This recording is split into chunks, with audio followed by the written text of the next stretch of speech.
Hello, it's Makeda Voletta, also known as Renaissance Amazon and the Body Scientist. Hello, I'm live on my YouTube page at the Renaissance Amazon, and I am live, and IG at the_Renaissance_Amazon_81. So make sure you follow me in both places. I hope you all are doing well today. So, in case you are new to me and you're not familiar with my work, I'm a health science person. I'm committed to studying all of the ways and all of the things that we can do from the inside out and the outside in to make our bodies perform at its highest level. And that's what I've dedicated my life to. I'm a science nerd when it comes to that, okay? And so today I want to talk about something that I've been studying so much lately. And I don't speak on things until I've really done good research, okay? Having good research skills and having critical thinking skills is important. And so today I want to talk about the power of cannabis medicine, okay? Lately, people, we've been hearing a lot about CBD products. And of course, smoking weed, I'm definitely a weed smoker. I didn't start smoking weed until I was grown. Me growing up, my dad was a serious intellectual. All his friends were serious intellectuals, and they smoked weed. And I remember when I was young, a young teenager, I remember my dad said to my brother and he said, I smoke weed for every day. I don't care if you guys smoke, but wait till you're 18 and your brain is fully developed. It's not good to do it before your brain is fully developed. I remember he said that, and I was not a weed smoker in high school. In high school, I looked down on weed smokers. I was at two shoes. I was an athlete, a dancer, a nerdy student, good student, right? So it wasn't really until I got into college. And in college, I ran track, and I also danced for a dance company, and I was a biotechnology major. And all of the athletes that I knew in the football team, track team, smoked weed, basketball team.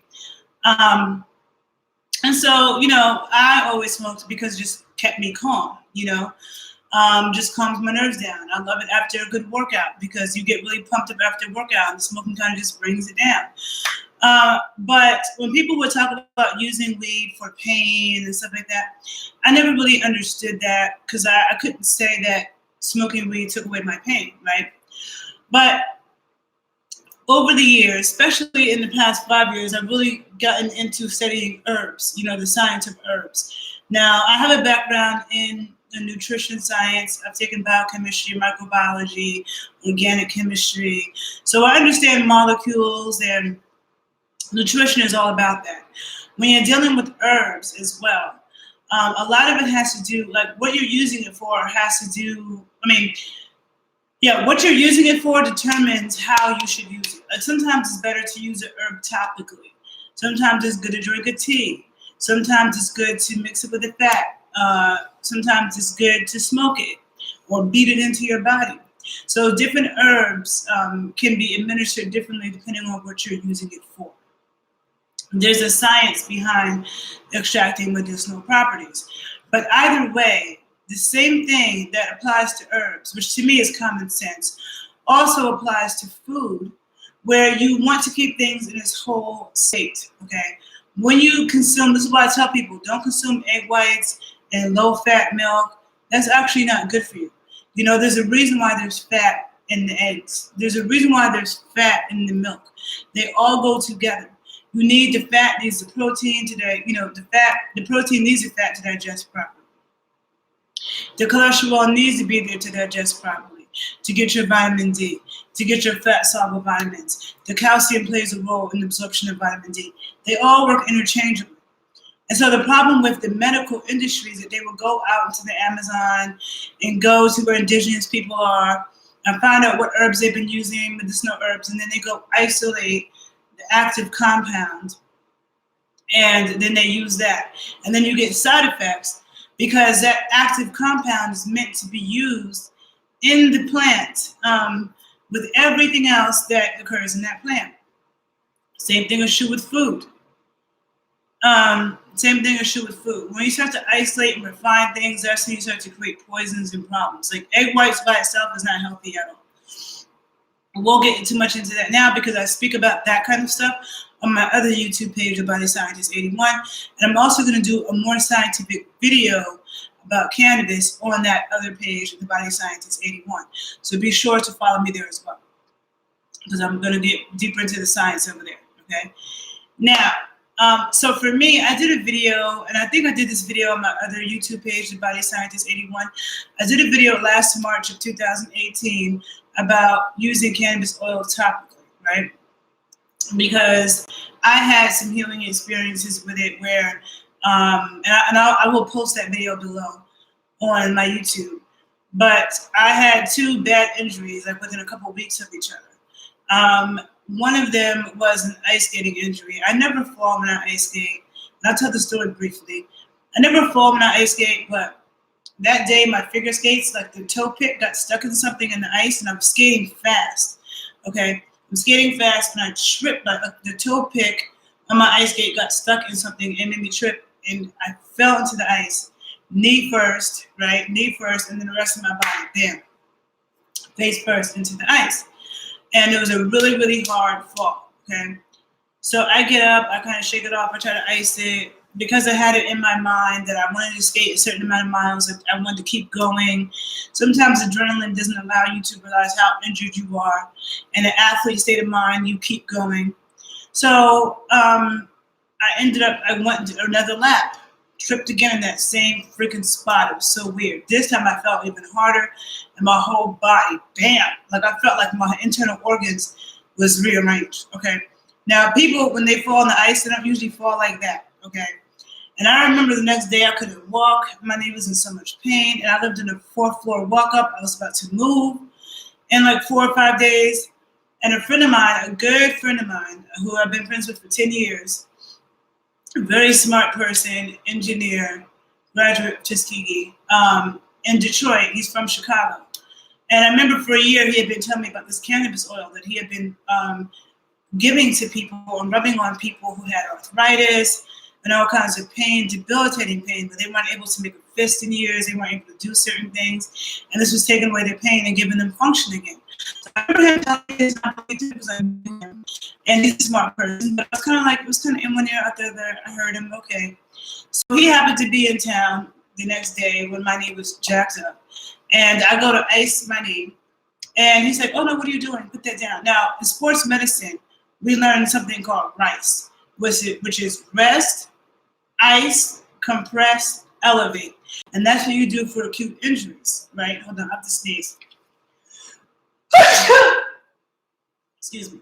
That's what you do for acute injuries, right? To make the swelling go down. So I'm trying to do that. Hold on, I feel like I have to sneeze again. Hold on. I apologize. Okay. So that's what you do to make the swelling go down, right? And it wasn't really working for me. Okay, I'm in a lot of pain. I'm about to ice it. He says, what are you doing? Sit down. He has a bottle of the oil. So he tells me he's going to rub it on my knee. And I remember looking at the TV to brace myself for the pain that I was about to feel, because it hurt so bad for somebody to even touch my knee. So I remember, my knee, he's like rubbing my knee. I look at the TV to try to take my mind off of the pain. And then a couple of minutes goes by and he says, do you notice that I'm applying more and more pressure to your knee? And I was like, no. And I look and I see him kneading my knee, but I wasn't feeling the pain. So then he rubs it into my arms, because I had shock that went all through my body. So I felt like I'd been in a car accident, okay? My arms, everything was so he rubbed it on my arms, my back. I fell asleep. He left. Next morning, I wake up. I felt 80% better, okay? Look, I still felt like I had injured myself, okay? I didn't feel like I could run up the stairs and start doing karate class. I didn't feel like that. But a lot of the pain and swelling went away to the point where I was able to function, right? I was able to move. Now, I couldn't go, because I live in Chicago. I had to walk upstairs to get to my apartment. I walk upstairs to get on the train. I walk upstairs every day. So I could do it, but I was slow at it. I could still tell I was injured, right? And I had a deep bruise to my bone. Now, I kept using it. I used it twice a day. maybe like 12 hours, 13, 14 hours later, I'd be wearing off a little bit, I put a little bit more on. And then each day I felt better, right? Even better. So by day 5, when it was time for me to move, that was the first day that I was able to like go up and down the stairs with no problem.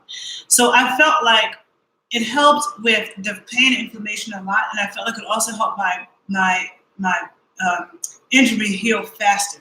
Because if you take commercial pain and anti-inflammatories, they actually stop your body. They're COX-2 inhibitors. I'm not going to get too scientific in this video, but I will in my other. They stop your body from repairing inflammation. Then they numb your pain so much that they give you the false idea that you're completely fine. So now you might be running around, jumping around, doing too much on this, so it can't heal, and the medicine is stopping the body's ability to heal. So when you use cannabis oil, it actually assists your body's ability to heal, and it takes away pain and inflammation enough so that you can function, but you still know that you're a little injured, so you're going to be careful.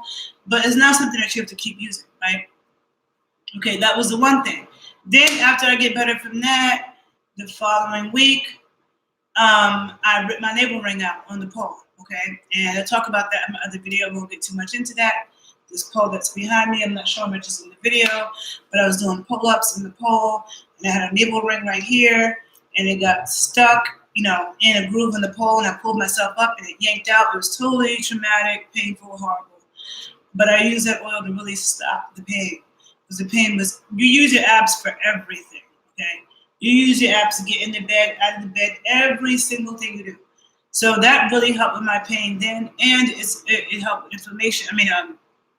Antibacterial, right? I didn't use any commercial antibacterial agents that they gave me. Now, so I start to, really study, there's many beneficial compounds in cannabis. So with the CBD oil, the problem is that it's isolating certain things. It's taking the THC out, and THC is actually way more potent of a healer than CBD.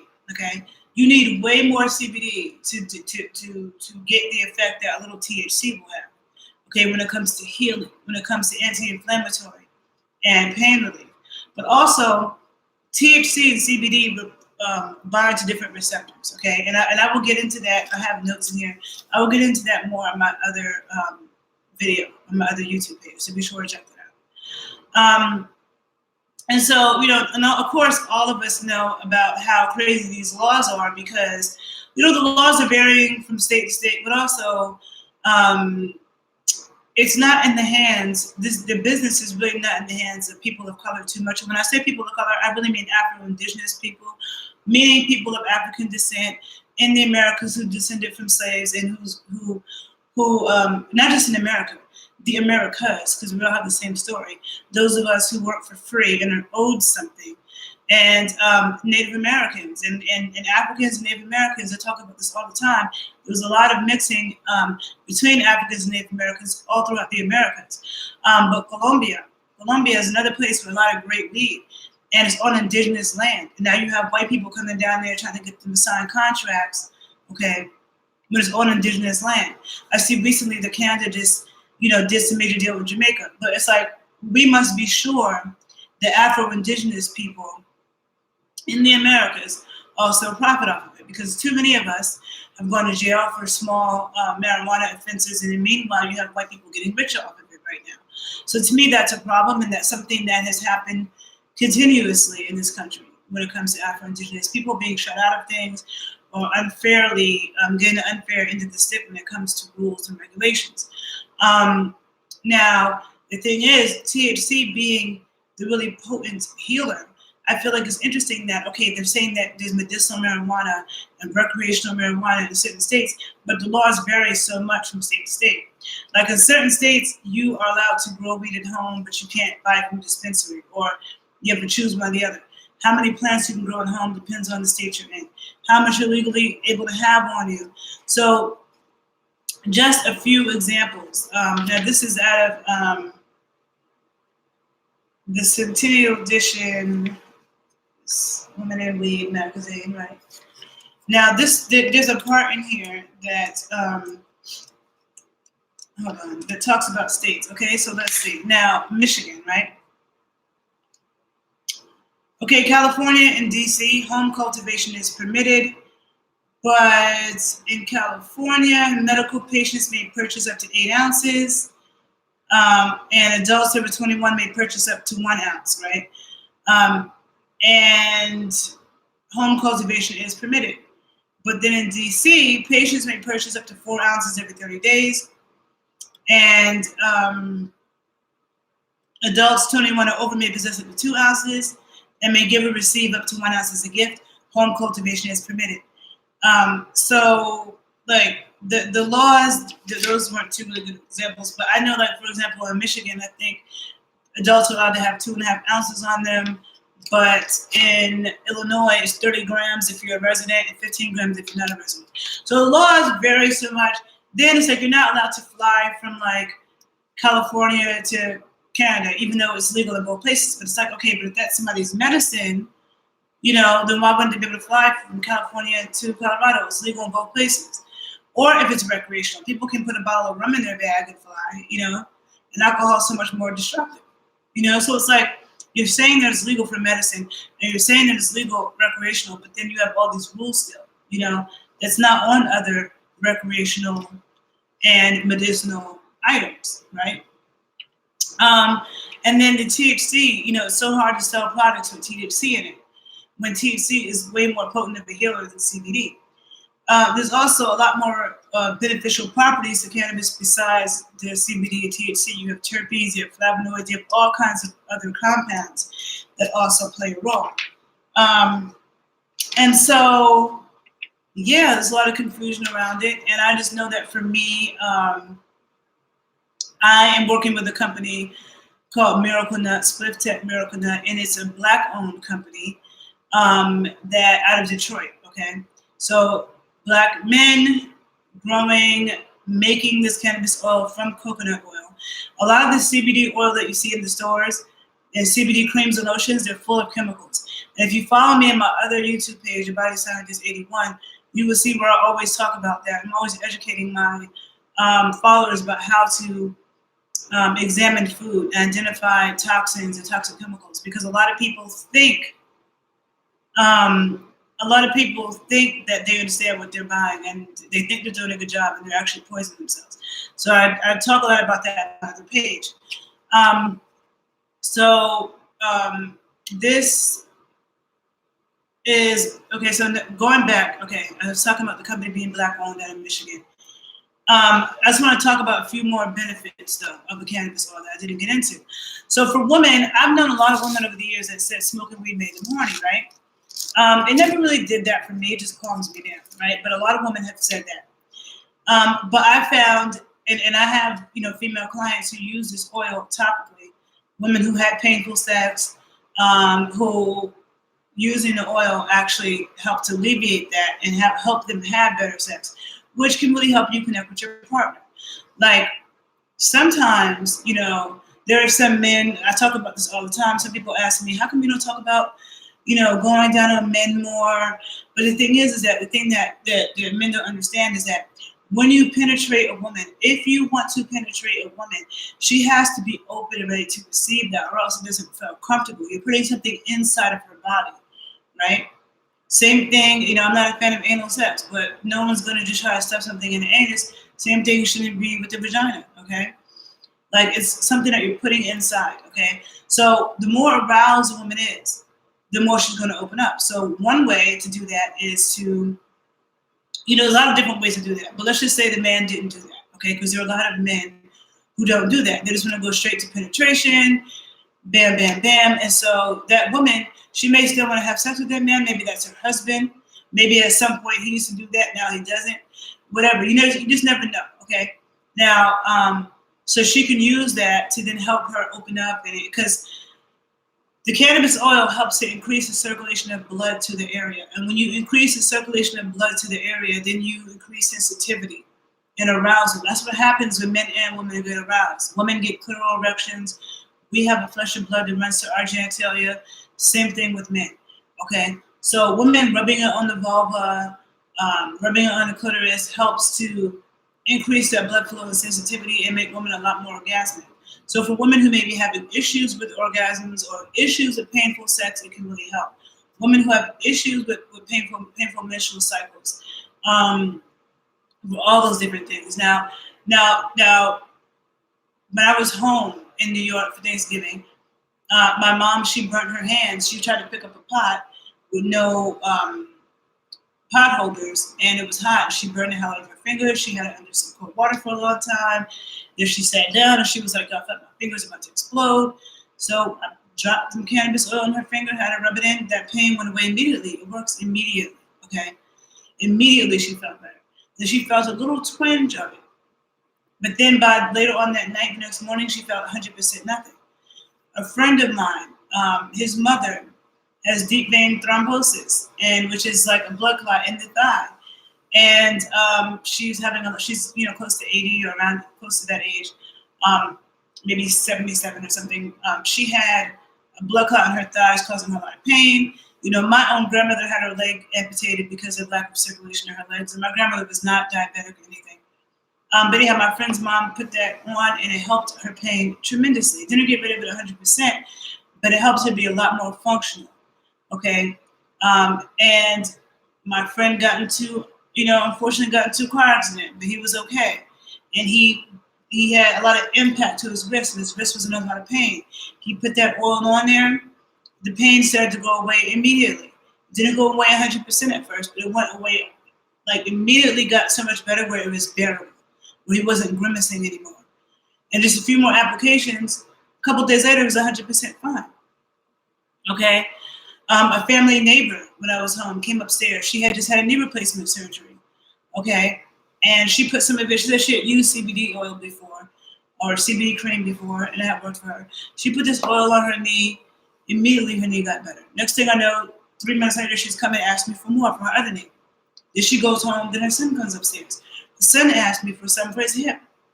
Okay? So it can be used, and I've seen it myself, topically for a lot of different kinds of pain, and it can be used internally for internal pain, people with IBS, stuff like that. So I'm going to get into the science of that more on my other YouTube page, The Body Scientist 81, so tune into that page for that information, if you want the information. Now, I'm just going to show you, I will show you some of the miracle nut. See, right now, what I will tend to do, I should have done this, but the coconut oil, because it's a little chilly, I'm in Chicago, so the coconut oil is in a solid form right now. It's a little liquid right here. So what I would do if I wanted to use this is I would just warm it up. You could put it in a cup of hot water. I sit it on my radiator, and it'll turn to liquid pretty quickly. I should have put it right here in front of the heater while I was sitting here, but I didn't. I'll do it in my other video. So it's kind of solid form right now because it's more chilly. But this, this is 1 ounce right here. And this can be, I don't know if you can see, I have big hands, but it's pretty big. It's pretty decent size. This is 1 ounce. And so this opens up and you can just drip it. I'll get my bottle in my other video. I'm not going to open up a new one. I'll get my bottle in my next video and show you. So this one is a dripper, but you can also drip it into tea and liquids that you're drinking. And then this is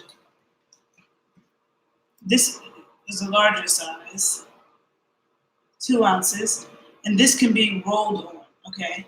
So this is a roll-on. I also have smaller roll-ons, but this can be rolled on. So if you see the size of this compared to this size, you see? This drips, which you can drip this into tea or into food, onto your body and rub it in. The roll-on, you can roll onto your body so it doesn't get in your hands. If it does, if you ingest it, you will feel the properties of THC. If you do not ingest it, you will not. If you only put it on your skin, it won't make you high. It won't give you the psychedelic properties of THC. It won't get into your blood. So if you're somebody who can't fail a drug test, can't have THC in their blood, then you would not want to ingest it. You would just use it topically. But if you drop it, have it on your fingers, and then eat, then it will get in. So you just have to be conscious of that. But I'm going to get more into it on my other page, The Body Scientist 81. I'll get more into the science behind it. And I may do one more video here just dealing with how it affects women sexually. So if anybody's interested in purchasing the oil, definitely feel free to email me directly at thebodyscientist81@gmail.com. The 1 ounce bottles are $115. That's how much it is for the 1 ounce bottle plus shipping. But yes, check out my other videos.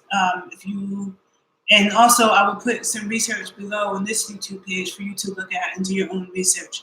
Again, you can contact me directly at thebodyscientist81@gmail.com. And also look out for my more scientific videos on the cannabis oil on my other YouTube page. I will be doing it today. Okay, guys, have a good day. Bye. And if you have any cannabis healing stories, please share it below, because we learn from sharing. Sharing is caring. And anecdotal evidence matters for a lot. Okay, so let's share. All right, peeps. Bye.